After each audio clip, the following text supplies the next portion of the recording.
One of the most important pieces of equipment you'll use as a DIT is a digital memory card. Memory cards are the source of all your media transfers, and understanding them and how to use them is a critical part of your role as a DIT. In this training, we're going to cover the following. First thing we're going to do is we're going to talk about what is a memory card and how it's made. Then we're going to go over the different types of memory cards and form factors. We'll also go over card sizes and speeds, and then we'll finish with how to properly store and take care of those precious cards. Okay, what is a memory card? A memory card is an electronic data storage device used for storing digital information, typically using flash memory. Think of them as tiny, cute little hard drives for your cameras. Most cinema and digital cameras utilize these devices to store camera-generated files. The type of memory cards that you'll be used is mainly dictated by the type of camera equipment. I wish there was one memory card to rule them all. But you'll need to become familiar with all the different types of cards and how they should be used. Memory cards come in a variety of flavors and sizes. Some are small and some are large. In this training, we're going to cover the most popular formats used in productions today. SD cards are the most popular memory cards by a long shot. When we say SD, we're using it as a blanket term for all the SD cards, which we'll cover here in a quick second. SD card stands for Secure Digital and first came out in 1999 and was quickly adopted by major camera manufacturers and became the industry standard for early electronic devices. While the original SD card form factor has stayed the same for over 20 years, there have been variations of the card for smaller devices like a mini and micro SD card.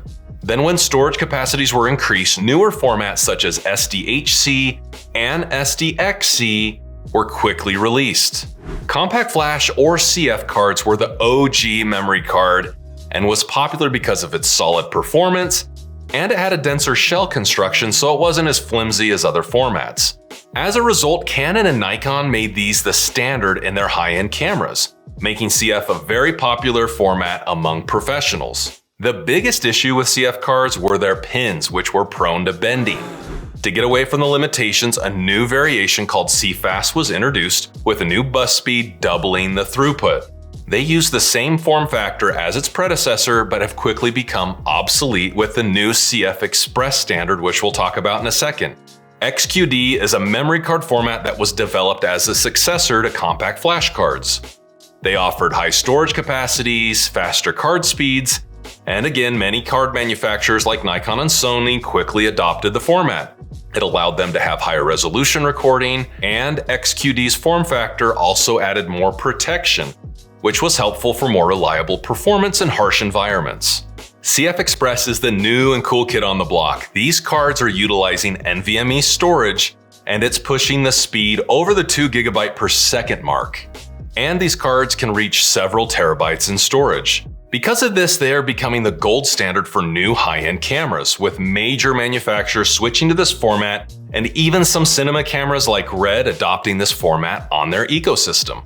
On top of these cards, there are specialty cards that have been created by some camera manufacturers that were built specifically for each camera. And if you're interested in learning more, we go over these in our DIT Pro course.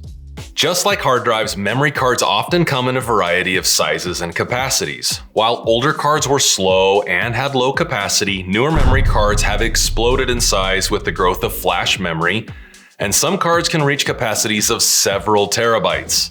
And while the size of the memory card is an important factor, the speed at which the card can transfer the data is the single most important factor of any memory card, in my opinion.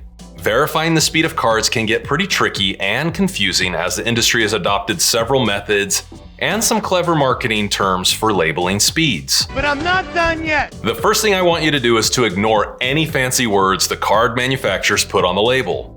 Words like extreme, professional, elite, high endurance, ultra, or freaky fast are just ploys to make you think you're getting a fast card. The real thing to look for at memory cards are the numbers in small print. I'm going to break these down for you using an SD card as an example. As we mentioned before, the maximum read speed is the most important factor when looking at a card. How fast can I read or transfer the memory out of this card and onto a hard drive? We'll go over why this is important in our workflow training section. Some manufacturers rarely label their cards with this information, so you might have to look at the tech specs or manual on the manufacturer's website. Card manufacturers also typically label what form factor the card is, and in this case, the memory card is an SDXC memory card from SanDisk. Another thing to identify on memory cards is the UHS or Ultra High Speed Bus number. UHS is another measurement of speed, and you'll either see a Roman numeral 1 or a Roman numeral 2. The difference is that UHS 2 cards have a second row of pins that allow for faster transfer speeds. The next identifier refers to the card's speed class. You'll see this number with a C around it. Cards come in 2, 4, 6, 8, and 10. And this number refers to the card's minimum sustained write speed of, you guessed it, 2, 4, 6, 8, and 10 megabytes per second.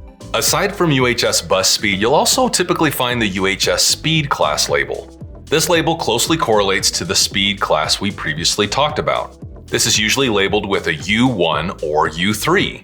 UHS 1 devices have a maximum read speed of 104 megabytes per second, whereas a UHS 2 card has a maximum read speed of 312 megabytes per second. A new rating that has come out is the V-Speed. This rating was created to show what cards are capable of 4K, 8K, VR, or 360-degree video recording. The V-Speed is similar to the U-Speed that shows the minimum sustained speed the card can handle. Finally, the easiest part to identify of any card is the storage capacity, and it's usually listed in gigabytes or terabytes in very large numbers. If all of that was confusing at all, you're not alone. I've made an easy reference chart to download that shows each rating and how it measures up in total write speeds that you can reference at any time. Other cards have a similar labeling system and identifiers, and I've also included those in my cheat sheet. Luckily, the newer and faster CF Express cards are doing away with the majority of these confusing identifiers and are simply putting the total read-write speeds directly on the card, as well as if the card's a Type A or Type B connection. Pro tip, newer card formats almost always require newer card readers, so make sure not to use old card readers on newer cards. We'll discuss this more in the next video. Now that we've gone over the specifics with memory cards, let's talk about the best practices for storing and taking care of them. My advice is to treat memory cards, especially ones that have footage on them, with extreme caution and care. Treat them like a digital baby. Never leave them unattended, never put them in your pocket, and never place them on a desk without having them in a protective case and label. There are hundreds of cases to choose from for memory cards that can accommodate a wide variety of form factors. I would make sure the case you choose features a water-resistant shell and shock protection, as well as being able to handle an occasional bump or drop. Avoid having cards exposed to the elements like sunlight or a hot car, and avoid the urge to drink nearby when you're offloading footage. A good practice is to label and mark cards that have footage or media on them. There are several clever ways to do this. On most production sets, the industry standard of labeling cards is to have gaffer's tape that you can apply directly over the card with the camera name and reel number. This tape is applied over the pins to prevent it from being reused in production and signifies that the card is hot. We'll demo this in detail in our card handoff procedure video. Another way to identify cards is by simply having a separate card holder that you can place hot cards and completed transfer cards in.